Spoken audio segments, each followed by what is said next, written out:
ఆంధ్రప్రదేశ్ చరిత్రలో ఇప్పుడు ఎలా నిలిచిపోవాలనేది నిర్ణయించుకోవాల్సింది ముఖ్యమంత్రి చంద్రబాబు నాయుడే. ఈ టర్మ్లో అన్న రాజధాని అమరావతి పనులను పూర్తి స్థాయిలో పూర్తి చేస్తారా? ప్రస్తుతం అమరావతిలో జరుగుతున్న పనుల స్పీడ్ చూస్తే షెడ్యూల్ ప్రకారం ఇవి పూర్తి అయ్యే అవకాశం లేదు. ఇటీవల ముఖ్యమంత్రి చంద్రబాబు నాయుడు నిర్వహించిన సమీక్షలో కూడా ఇదే విషయం తేలింది. అనుకున్న స్థాయిలో పనులు సాగటం లేదు. కాంట్రాక్టులు దక్కించుకున్న సంస్థలు కూడా పనుల స్పీడ్ ఇప్పటి వరకు పెంచలేదు.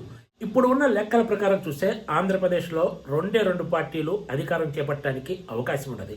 అందులో ఒకటి టీడీపీ అయితే రెండవ పార్టీ వైసీపీ.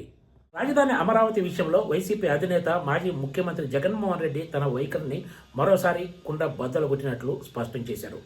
వచ్చే ఎన్నికల్లో తమ ఎజెండా మావిగన్ వర్సెస్ అమరావతిగానే ఉంటుందని తాజాగా మీడియా సమావేశంలో వ్యాఖ్యానించిన సంగతి తెలిసిందే. ఆంధ్రప్రదేశ్ రాజధానిగా అమరావతిని పార్లమెంటు సాక్షిగా గుర్తించిన గతంలో ఖర్చు పెట్టిన మొత్తము ప్రస్తుత ప్రభుత్వం చేస్తున్న వ్యయం కలుపుకొని రాజధాని అమరావతిపై దగ్గర 75,000 కోట్ల రూపాయలు ఆంధ్రప్రదేశ్ సర్కార్ ఖర్చు పెట్టబోతుంది. అయినా సరే వచ్చే ఎన్నికల్లో రాజధాని అంశాన్ని తిరిగి ఎజెండాగా చేయాలని జగన్మోహన్ రెడ్డి నిర్ణయం తీసుకున్నారంటే పరిస్థితిని అర్థం చేసుకోవచ్చు. దీన్ని బట్టి రాజధానిగా అమరావతిని జగన్మోహన్ రెడ్డి ఏమాత్రం అంగీకరించడం లేదనే అంశం మరోసారి స్పష్టమైంది. దీంతో తిరిగి జగన్మోహన్ రెడ్డి అధికారంలోకి వస్తే అమరావతిలో ఒక ఇటుకను కూడా ఇటు తీసి అటు పెట్టే ఛాన్స్ లేదనేది మరోసారి స్పష్టమైంది.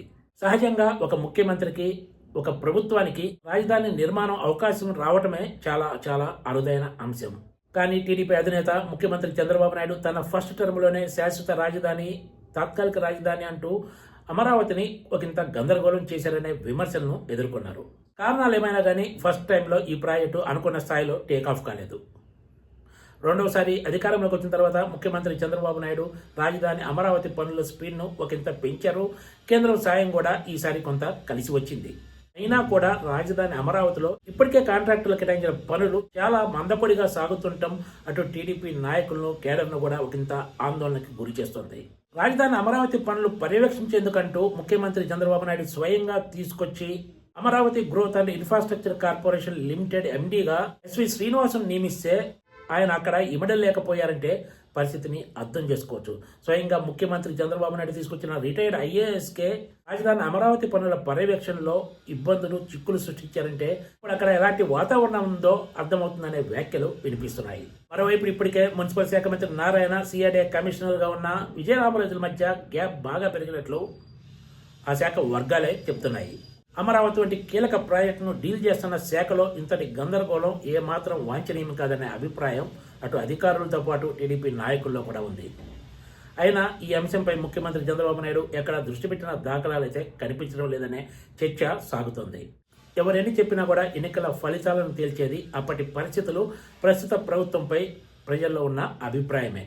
ముఖ్యమంత్రి చంద్రబాబు నాయుడు ఈసారన్నా వచ్చే ఎన్నికల నాటికి అమరావతి తొలిదశ పనులన్నీ పూర్తి చేసి రైతులకు ఇచ్చిన హామీలన్నీ నెరవేరుస్తారా, లేక ఫస్ట్ టర్మ్లో చేసినట్లే ఈసారి కూడా అమరావతిని అసంపూర్తిగా వదిలేస్తారా?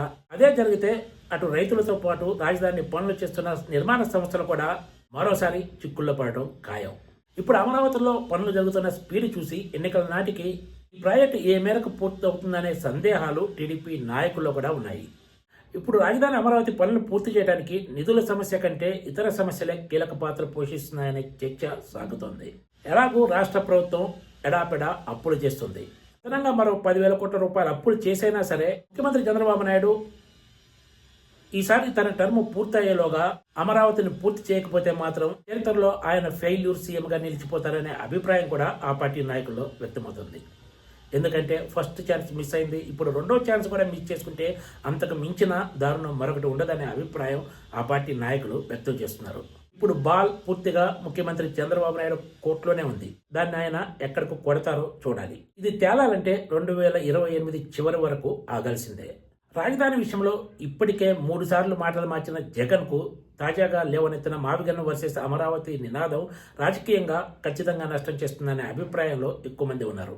ఇక్కడ మరో కీలక విషయం ఏమిటంటే రాష్ట్ర విభజన జరిగిన 15 సంవత్సరాల తర్వాత కూడా రాజధాని అంశం ఎజెండాతోనే ఎన్నికలకు వెళతామని చెప్పటాన్ని ప్రజలు ఏమాత్రం హర్షించరని, ఒక మాట చెప్పాలంటే ఇది జగన్ సెల్ఫ్ గోల్గానే కనిపిస్తుందని కొంతమంది వైసీపీ నేతలు కూడా అభిప్రాయపడుతున్నారు. మరి జగన్కు ముఖ్యమంత్రి చంద్రబాబు నాయుడు ఆ అవకాశం ఇస్తారా, లేక అమరావతి తొలి దశ ప్రాజెక్టును అన్ని రకాలుగా పూర్తి చేస్తారా అన్నది వేచి చూడాల్సిందే. Please subscribe TGTV.